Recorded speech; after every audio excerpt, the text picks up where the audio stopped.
Assalamualaikum warahmatullahi wabarakatuh. Yang menyimak kisah ini, semoga hatinya dijaga Allah dari kesesatan nafsu dan dosa. Setiap malam, aku berdoa semoga suamiku mencintaiku sepenuh hati. Tapi yang kupeluk hanyalah tubuhnya, bukan jiwanya. Hujan turun deras membasahi genteng rumah kami di Gombong, Pemalang Belik. Angin malam menari bersama dingin yang menyusup ke dalam kamar. Tapi di tempat tidur ini, tubuhku terasa panas, bukan karena cinta, tapi karena pura-pura menerima nasib. Bambang, suamiku, memelukku dari belakang. Tangannya menjalar, nafasnya memburu. Aku pejamkan mata, bukan karena kenikmatan, tapi karena ingin semuanya cepat berlalu. Dan seperti biasa, dia mencapai klimaks, memunggungiku, lalu tertidur pulas. Aku bangkit perlahan. Duduk di pinggir ranjang, mengenakan mukena, lalu sujud, bukan untuk meminta cinta dari manusia, tapi minta kekuatan dari Allah agar aku tak hancur. Allah, benarkah ini yang disebut istri yang sabar? Saat aku merasa hanya dijadikan pemuas, bukan pendamping. Sudah bertahun-tahun aku begini, dicukupi nafkah lahir, ya, tapi nafkah batin? Aku seperti hantu dalam rumah sendiri. Setiap kali bercinta, aku berpura-pura bahagia. Padahal aku mati rasa. Pagi harinya, aku tetap menyuapi anak, menyiapkan sarapan, menyapu halaman. Tetangga melihatku sebagai istri ideal. Tapi tak ada yang tahu, dalam pelukan suamiku sendiri, aku seperti mayat yang tersenyum. Pagi itu di Gombong, Pemalang Belik, matahari tampak enggan menampakkan sinarnya. Kabut masih menggantung di atas ladang belakang rumah. Aku menyuapi Dinda, anak semata wayangku, dengan hati setengah kosong. "Mak, kenapa ibu nangis waktu subuh?" tanya Dinda polos. Aku tercekat. "Enggak, sayang. Ibu cuma ngantuk." Senyumku kupaksakan, sementara dadaku kembali bergetar. Di meja makan, Bambang duduk sambil memainkan ponselnya. Tidak ada kata, "Terima kasih," atas sarapan yang kusiapkan. Bahkan, tak ada satu kalimat pun ditujukan padaku, selain, "Tehnya mana, Rin?" Kurai gelas dari meja dan menuangkannya ke hadapannya. Di luar, mungkin ia tampak seperti suami idaman. Bekerja di kebun sendiri, tak pernah berjudi, tak mabuk-mabukan, bahkan sering ikut pengajian kampung. Tapi hanya aku yang tahu, suamiku hanya baik di luar rumah. Setiap malam, aku diperlakukan seperti boneka. Bambang selalu menganggap hubungan suami istri hanya soal melampiaskan syahwatnya. Ia tak pernah menatap mataku, tak pernah bertanya apa yang kurasa. Bahkan untuk menyentuhku dengan kasih sayang pun tak ada. Aku pernah mencoba bicara. "Mas, hubungan itu kan enggak cuma buat Mas saja. Rina juga." Belum selesai kalimatku, ia sudah mengerutkan kening. "Perempuan kok ngatur ranjang? Kurang ajar. Kau itu istri, kewajibanmu melayani suami. Titik." Sejak malam itu, aku tak berani bicara lagi. Daripada dibentak, daripada disalahkan, aku hanya menangis dalam diam, mengadu pada Allah setiap malam, di atas sajadah yang sudah sering basah oleh air mata. Aku bukan istri yang tak bersyukur. Aku tahu banyak wanita di luar sana yang bahkan suaminya tak memberi nafkah. Tapi apakah mencukupi beras dan uang belanja cukup untuk membuat hati ini bahagia? Hari demi hari aku lewati dengan hati hampa. Sampai satu hari, datang seorang kurir paket ke rumah. Namanya Anton. Awalnya aku biasa saja. Ia datang mengantar barang pesanan. Tapi ada satu yang berbeda. Dia menatap mataku. Ia tersenyum, dan suaranya lembut. "Bu Rina, ini paketnya. Hati-hati ya, barang pecah belah." Aku kaget. Sudah lama rasanya tak ada yang menyebut namaku dengan nada sehangat itu. Bahkan Bambang pun seakan lupa bagaimana caranya memanggilku sebagai pasangan, bukan pembantu. Anton datang lagi minggu depannya. Kali ini membawa paket untuk tetangga, tapi salah alamat. "Maaf Bu, saya kira atas nama Ibu." Jadi mampir lagi deh. katanya sambil tertawa kecil. Entah kenapa, tawanya menyenangkan. Bukan karena aku wanita gatal, tapi karena sudah lama sekali aku tak merasa dihargai sebagai manusia. Sejak itu, hatiku mulai goyah. Apakah ini dosa? Apakah aku istri durhaka? Tapi siapa yang salah? Aku yang bertahun-tahun bersabar tapi dihancurkan dari dalam? Atau suamiku yang menganggapku hanya pemuas nafsu? Semenjak Anton datang lebih dari 2 kali, pikiranku tak lagi tenang. Aku sering termenung di dapur, memandangi jendela depan, berharap-harap cemas ada suara motor tua berhenti di halaman. Bukan karena ingin paket, tapi karena senyumnya, karena sapanya, karena aku merasa seperti wanita lagi. Bambang masih seperti biasa. Pagi pergi ke ladang, pulang sore, makan tanpa bicara, dan malam hari menuntut haknya seolah aku ini bukan manusia, tapi benda. Suatu siang, ketika Dinda tidur siang dan aku sedang melipat baju, terdengar suara itu, motor butut Anton. Jantungku berdebar lebih cepat dari biasanya.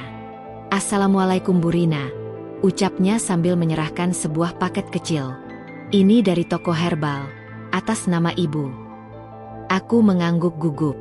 "Waalaikumsalam." "Iya Mas, terima kasih." Anton masih berdiri di depan pintu, tak langsung pergi. "Kalau boleh tahu, Ibu baik-baik saja?" Wajah Ibu sering kelihatan sedih. Aku tercekat. Tidak ada yang pernah bertanya seperti itu. Bahkan Bambang tidak pernah tahu kalau aku sering menangis diam-diam. Aku mencoba tersenyum. Namanya juga jadi ibu rumah tangga. "Mas, banyak yang dipikirin." Anton menunduk sebentar, lalu menjawab, "Kalau Ibu butuh teman cerita, saya siap dengerin. Saya nggak bermaksud macam-macam, hanya kasihan aja." Ibu kelihatan lelah. Setelah Anton pulang, aku menangis. Tapi tangisan kali ini bukan karena sedih, melainkan karena hatiku yang mulai retak. Aku benci diriku sendiri karena merasa nyaman pada lelaki yang bukan suamiku. Tapi aku juga marah, karena lelaki yang sah untukku, justru memperlakukanku seperti benda. Malam itu, ketika Bambang meminta haknya lagi tanpa pelukan, tanpa ciuman, tanpa cinta, aku menangis diam-diam sambil menatap langit-langit kamar. Aku benar-benar mati rasa. Bahkan tubuhku mulai menolak disentuh olehnya. Apakah aku salah jika aku mulai bertanya-tanya? Apakah Anton dikirim Allah sebagai cobaan? Atau jalan keluar? Anton datang semakin sering. Entah karena memang ada paket, atau hanya sekadar ingin memastikan aku baik-baik saja. Tapi setiap kehadirannya, jujur saja, membuat dadaku lebih ringan. Setiap kata-katanya tidak pernah melewati batas. Tapi entah kenapa terasa lebih dalam dibanding seluruh kata-kata Bambang selama bertahun-tahun pernikahan. Hari itu, aku sedang menjemur pakaian di belakang rumah ketika terdengar langkah pelan. "Bu Rina." Aku menoleh. Ternyata Anton. Ia tampak ragu. "Saya cuma mau ngasih ini. Madu murni, dari langganan saya. Buat ibu dan anak." Aku terdiam. Madu itu dibungkus rapi. Tidak mewah, tapi diberi dengan niat baik. Aku menerimanya. "Terima kasih, Mas, gak usah repot-repot." Anton tersenyum kecil. "Saya nggak tahu apa yang ibu alami. Tapi kadang, perempuan kuat seperti ibu, butuh tempat bernaung juga. Saya tahu batas saya, Bu. Tapi kalau ibu mau cerita, saya selalu ada." Aku hanya bisa menunduk. Di rumah ini, aku selalu bicara sendiri. Di atas sajadah, aku berdoa agar diberi kesabaran.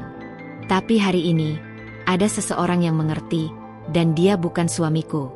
Setiap malam setelah itu, wajah Anton terlintas di kepalaku saat Bambang menyentuhku tanpa hati. Aku semakin muak. Aku mulai menghindar. Aku berkata capek, kadang pura-pura sakit. Tapi Bambang marah. Bahkan sempat membanting gelas hanya karena aku menolak disentuh. "Kau istri durhaka. Mau jadi perempuan macam apa?" bentaknya malam itu. Aku mengurung diri di kamar mandi, gemetar. Bukan karena takut, tapi karena sadar. Pernikahan ini sudah hancur sejak lama.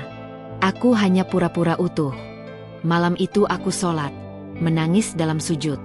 Aku memohon pada Allah, jangan biarkan aku jatuh pada dosa. Tapi aku juga bertanya, apakah bertahan dalam kehancuran ini bukan bentuk kemunafikan? Di sisi lain, Anton tetap menjaga sikap. Tak pernah menyentuhku. Tak pernah mengajak bicara yang berbau nafsu. Justru itulah yang membuatku goyah. Karena ia menyentuh sesuatu yang lebih dalam dari tubuh. Hatiku. Hari-hari berlalu dengan hati yang semakin rapuh. Aku masih menjalani peran sebagai istri, ibu, dan wanita desa yang tampak bahagia di luar. Tapi di dalam, aku seperti mayat hidup. Setiap kali Bambang menyentuhku, tubuhku memberontak. Aku tidak lagi merasa dicintai, hanya dipakai. Dan yang paling menyakitkan, aku mulai berhenti merasa bersalah atas penolakanku. Suatu sore, awan mendung menggantung di langit Gombong. Angin membawa bau tanah yang basah, dan pikiranku melayang entah kemana. Anton datang lagi. Tapi kali ini bukan bawa paket. Ia datang hanya untuk mengantar sayur dari ibunya. Katanya, ibu masak kebanyakan. Aku tahu itu alasan yang dibuat-buat. Tapi entah kenapa, hatiku senang mendengarnya. Ibu sehat? Tanya Anton sambil menyerahkan kantong plastik kecil berisi sayur bening. Aku mengangguk pelan. Sehat, badan saya sehat. Tapi hati saya, mungkin sedang patah. Anton menatapku. Tatapan itu bukan tatapan pria yang sedang mengincar wanita. Tapi tatapan seorang manusia yang mengerti luka dan menghormatinya. Ia tidak menjawab. Ia hanya duduk di kursi kayu teras rumah, menunduk sambil memainkan ujung topinya. Mas, suaraku nyaris berbisik. Apa salah kalau seorang istri tidak bahagia dalam rumah tangga, meski semua kebutuhannya dicukupi? Anton terdiam beberapa detik. Lalu ia menjawab lirih, kebutuhan jasmani bisa dibeli. Tapi batin, itu hanya bisa dipenuhi oleh kehadiran dan kasih sayang. Kalau ibu tidak bahagia, bukan ibu yang salah. Aku menunduk. Air mata mengalir tanpa bisa kubendung. Aku tidak tahu kenapa aku menangis di depannya.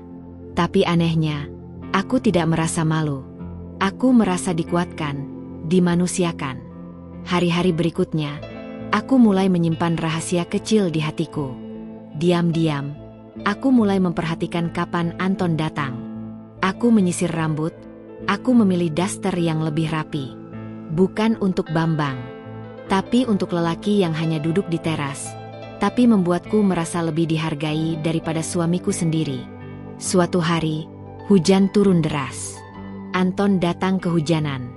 Aku persilakan ia berteduh di dapur belakang.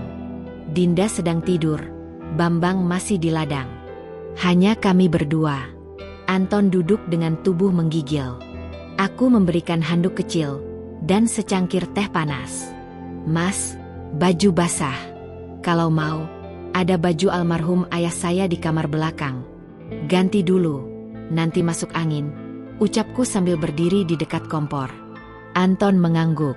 Tapi sebelum pergi, ia berkata, saya tahu ini tidak pantas. Tapi saya cuma ingin bilang, ibu berhak bahagia. Kalimat itu mengguncang seluruh tubuhku.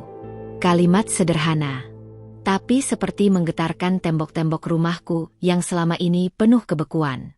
Anton tidak menyentuhku, tidak sekalipun. Tapi dengan ketulusannya, dia seperti menyeretku perlahan ke tepi jurang. Jurang yang bernama perasaan. Jurang yang bernama ketertarikan. Jurang yang sangat dalam, dan aku tahu jika aku jatuh, aku akan kehilangan segalanya. Tapi yang tak kusadari, kakiku sudah menapak di ujung jurang itu sejak lama. Dan satu langkah kecil saja, aku akan jatuh. Sejak hari hujan itu, hati dan langkahku tak lagi bisa diajak berdamai.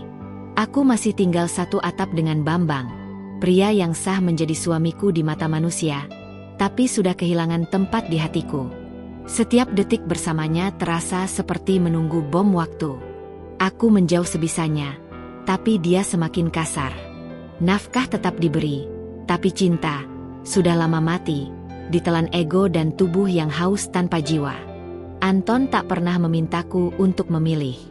Tapi kehadirannya perlahan menjelma menjadi candu.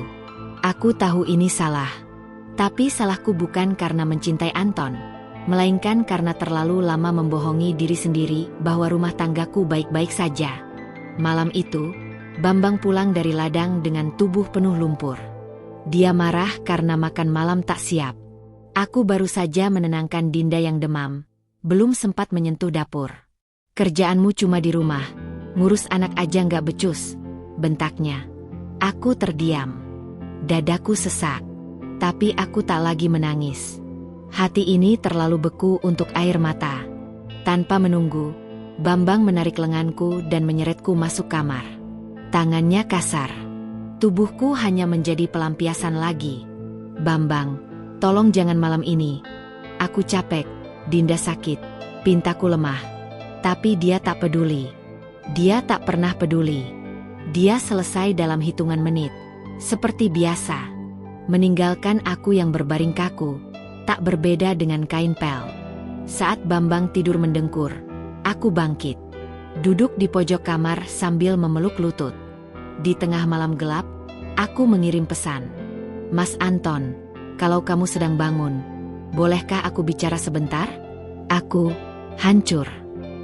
Aku tak berharap dibalas. Tapi tak sampai 5 menit, notifikasi masuk. Saya di depan rumah. Dari tadi, saya tahu ibu butuh seseorang. Jantungku berdetak kencang. Kupakai kerudung tipis dan keluar dengan langkah pelan. Gelap malam menyelimuti Gombong, hanya suara serangga dan angin pelan yang menemani. Anton berdiri di bawah pohon nangka, tubuhnya membelakangi jalan. Saat aku mendekat, ia menoleh. Matanya langsung menatapku, penuh tanya. Tapi tak ada satupun kata keluar dariku. Aku hanya berjalan mendekat dan memeluknya. Pelukan itu bukan tentang gairah, tapi tentang luka, tentang rasa ingin selamat, tentang perasaan yang selama ini kutahan sendiri, kini akhirnya menemukan tempat untuk jatuh. Anton tidak balas memelukku. Dia hanya berdiri, membiarkanku menangis di dadanya. "Maafkan aku, Mas, aku lemah. Aku ingin keluar dari semua ini, tapi aku nggak tahu caranya." Anton mengangguk pelan. "Saya nggak akan bawa ibu ke dosa. Tapi saya juga nggak akan biarkan ibu mati perlahan di rumah itu. Kalau ibu mau, saya akan bantu ibu, bukan jadi selingkuhan, tapi jadi penyelamat." Aku tertegun. Kata-katanya tajam, masuk ke tulang. Malam itu, kami tidak melakukan apapun yang haram. Tapi itulah malam di mana aku benar-benar merasa telah berkhianat. Bukan karena pelukan itu, tapi karena aku mulai merasa lebih hidup dalam pelukan orang lain dibanding pelukan suamiku sendiri. Dan dosa yang paling menggoda, bukanlah nafsu, tapi kenyamanan. Matahari belum tinggi ketika tetangga-tetangga mulai berbisik. Entah siapa yang pertama kali menyebar kabar itu. Tapi di desa kecil seperti Gombong, rahasia tak pernah punya umur panjang. Aku tak tahu dari mana Bambang tahu. Mungkin dari pesan yang tak sengaja terbaca. Mungkin dari tetangga yang melihatku berdiri terlalu lama di bawah pohon nangka malam itu. Tapi pagi itu, dia pulang dari sawah dengan wajah yang tak pernah kulihat sebelumnya. Bambang tak berkata sepatah pun. Ia hanya menatapku, kemudian membanting gelas teh yang baru saja kusediakan di meja. Kaca pecah berhamburan. "Kau kira aku ini bodoh, Rina?" Suaranya rendah, tapi penuh amarah yang membakar. Aku tercekat. Tapi aku tidak menyangkal. Untuk pertama kalinya, aku tidak merasa takut. Yang kutakuti justru diriku sendiri, yang terlalu lama membohongi hati. "Jangan pura-pura polos. Kamu tidur sama tukang paket itu, ya?" teriaknya. Aku menahan napas. Tapi sebelum aku bisa menjawab, Dinda menangis dari dalam kamar. Aku segera berlari, mengangkat anak kami yang tubuhnya panas demam. Tapi Bambang mengejarku. Dia meraih lenganku, mengguncangnya. "Jawab, kamu tidur sama dia?" "Enggak, Bambang. Demi Allah, aku nggak ngelakuin itu. Tapi iya, aku dekat sama Anton." Karena aku udah mati rasa sama kamu.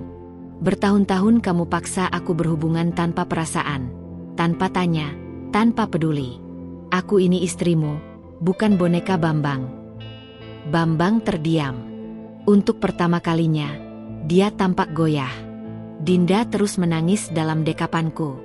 Air mataku tumpah, tapi bukan karena takut, karena lega. Aku tahu ini salah, lanjutku dengan suara yang bergetar. Tapi aku lebih takut kehilangan diriku sendiri daripada kehilangan rumah tangga yang kosong ini. Kalau kamu mau cerai, aku siap. Tapi aku nggak akan terus hidup dalam kepura-puraan. Bambang pergi malam itu tanpa sepatah kata. Keesokan harinya, dia tak pulang. Kabar dari tetangga mengatakan dia menumpang truk sayur keluar kota, meninggalkan kami begitu saja. Anton datang siang harinya. Bukan sebagai kekasih gelap, tapi sebagai laki-laki yang ingin bertanggung jawab. Kalau kamu belum siap, aku akan tetap jadi teman.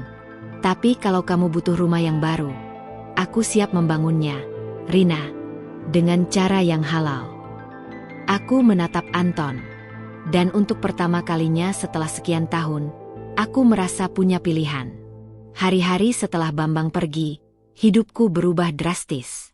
Gombong yang biasanya sepi, kini terasa semakin sepi tanpa suami yang sering marah tanpa alasan jelas. Aku tidak tahu harus merasa lega atau justru takut menghadapi kenyataan. Tapi yang aku tahu, dunia ini tak berhenti berputar. Dinda yang masih demam, perlu perhatian lebih. Dan aku, sebagai ibu, harus kuat. Anton datang setiap hari untuk membantu, tidak hanya untuk menenangkan aku, tapi juga Dinda yang mulai membaik. Kami berbicara lebih banyak, tak ada lagi kata-kata tersembunyi. Hanya ada dua manusia yang saling mengerti dan berbagi luka. Suatu sore, setelah Dinda tidur, Anton dan aku duduk di teras. Angin sepau-sepau membawa harum bunga dari kebun tetangga. Aku menatapnya, lalu berbicara perlahan. Mas Anton, aku ingin kembali pada diriku sendiri, tanpa menuntut lebih dari yang bisa kuberikan. Aku ingin bangun dari kepura-puraan. Aku nggak ingin hidup dalam bayang-bayang. Anton mengangguk, matanya penuh pengertian. Kita semua punya hak untuk bahagia. Rina, aku akan selalu ada untukmu, walau hanya sebagai teman. Aku menunduk, merasa sedikit lega. Tapi rasa itu datang dengan pahit. Bambang tak pernah peduli dengan kebahagiaanku. Tetapi dia adalah ayah Dinda, dan aku tidak ingin Dinda tumbuh tanpa tahu siapa ayahnya. Aku tak tahu kemana jalan ini akan membawa, tetapi satu yang pasti, aku tak lagi bersembunyi dalam kebohongan. Aku tak lagi terperangkap dalam perasaan yang tidak aku pilih. Aku memilih untuk bangkit, untuk mencintai diriku sendiri sebelum aku mencintai orang lain. Hari-hari berlalu, dan akhirnya, aku memutuskan untuk berbicara dengan Bambang. Aku menghadapinya dengan penuh keberanian, berbicara dari hati ke hati tentang apa yang terjadi, tentang perasaan yang terkubur selama ini. Bambang, aku tidak akan menuntut lagi. Aku hanya ingin Dinda tahu bahwa meski kita berbeda, kita tetap keluarga. Aku tak akan hidup dalam penyesalan. Aku sudah belajar untuk memaafkan diriku sendiri, ucapku dengan hati yang lebih tenang. Bambang tidak berkata banyak, tapi air mata yang menetes di pipinya cukup mengungkapkan apa yang tak bisa diucapkan. Akhirnya, kami sepakat untuk berpisah dengan damai, bukan karena kebencian, tapi karena kami tahu ini adalah jalan terbaik untuk anak kami, Dinda. Kami berdua sepakat bahwa pernikahan ini sudah usai, namun tanggung jawab sebagai orang tua tetap ada. Anton tetap berada di sisiku, bukan sebagai kekasih, melainkan sebagai sahabat yang mengerti betapa sulitnya langkah ini. Dan meskipun tak ada jaminan apapun di depan, aku merasa lebih kuat. Seiring berjalannya waktu, aku belajar banyak hal. Cinta tidak selalu hadir dalam bentuk yang kita harapkan. Terkadang, cinta itu hadir setelah luka, setelah kita belajar dari kesalahan dan memahami diri kita lebih dalam. Aku tidak tahu apa yang akan terjadi besok, tapi aku tahu satu hal, bahwa aku bisa hidup lebih baik tanpa harus menyembunyikan perasaanku lagi. Aku bukan lagi wanita yang pura-pura bahagia di pelukan suami yang egois. Aku adalah wanita yang sudah belajar mencintai dirinya sendiri. Dan itu, bagi aku, adalah awal dari sebuah kebahagiaan sejati.